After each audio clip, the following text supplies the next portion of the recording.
네, 정 팀장님과 함께하고 있습니다. 요번에 말씀해 주실 보상 사례는 어떤 겁니까?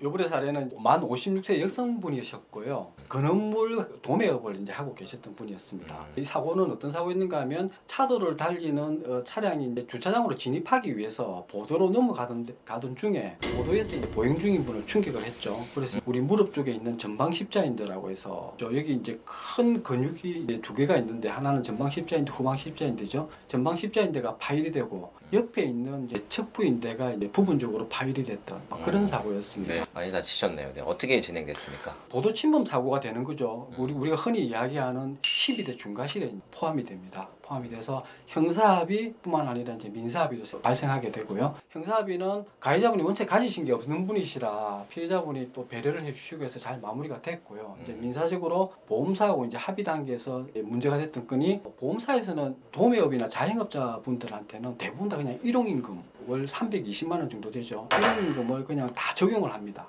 근데 사실 이제 우리 자영업 하시는 분들 입장에서 보면 세금 신고를 제대로 하시는 분이 잘 안 계시는 거는 사실이긴 합니다. 그래서 그냥 뭐 가리진 않고 안내도 안 하죠. 그래서 320만 원 일용임으로 적용한다고 통보를 하게 되는 거죠. 그래서 우리 의뢰인분이 이제 들었을 때는 이제 좀 황당한 거죠. 황당해서 이제 저희 사무실을 방문을 해 주셨고요. 그래서 이제 보험사 입장에서는 어쨌든 보도 침범 사고이기 때문에 가실은 없다. 거기는 저희들도 의견을 일치하고요. 그다음에 이제 소득 부분이었는데 저희들이 그 사업자 등록증 그리고 이제 손익계산서, 소득금액 증명원 이런 자료를 받아 보니까 이분이 월 소득이 1,000만 원이 넘어가고 있는 겁니다. 네. 신고를 다 하신 분이죠. 그렇죠. 그러니까 상당히 저희들도 일을 하면서 조금 특이한 케이스라고 느꼈습니다. 이러니까 이제 이 의뢰인분이 억울할 수밖에 없었던 사고였죠. 보험사에서는 자기가 세금을 제대로 내고 있다고 해도 뭐 자료 안내도 아예 안 해주고 일용임금만 계속 반복하고 있던 중이었고요. 그래서 이제 저희들이 이런 자료를 다 취합해서 보험사에 제시하고 소득을 이제 원래 이분이 버는 소득으로 해서 1,000만 원 조금 넘는 소득을 적용을 받았습니다. 그래서 이제 전방 십자인대가 파열이 되면 장애가 남는다는 부분에서는 보험사나 저희들이 이제 이의는 없습니다. 단지 어느 정도 남느냐에 따라서 보는 관점이 조금 차이는 있고요.